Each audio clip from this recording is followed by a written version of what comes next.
এই যে ভাই, আমারে বলতেছেন? হ্যাঁ আপনাকেই বলছি। সিগারেট খাচ্ছেন কেন? জানেন না পাবলিক প্লেসে সিগারেট খাওয়া নিষেধ? জানি, তো কেন খাচ্ছেন? আমি তো চেইন স্মোকার, সিগারেট না খেয়ে থাকতে পারি না।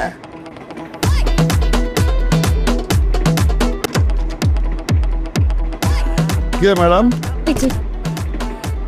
এক্সকিউজ মি, জি, আপনি পাবলিক প্লেসে স্মোকিং করেছেন, যাত্রী অভিযোগ করেছে। আপনি কি আপনার অপরাধ স্বীকার করেন? অবশ্যই এটা একটি শাস্তিযোগ্য অপরাধ। এরকম অপরাধ কখনোই গ্রহণযোগ্য না।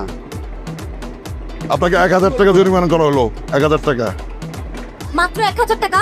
ম্যাডাম, এইসব মামলায় 2000 টাকার বেশি জরিমানা করা যায় না। যেহেতু উনি স্বীকার করেছেন, ওনার 1000 টাকা মাপ। রাখেন। আপনি কি আমাকে ঘুষ দিচ্ছেন? আরে না, আমি অনেক দূর যাবো, অনেক সিগারেট খাবো, এজন্য একসঙ্গে দিলাম। রাখেন। পাউল কোথাকার, এই আপনাদের মতো লোকজনের জন্য এই দেশের কিচ্ছু হচ্ছে না। রাখেন আপনার টাকা।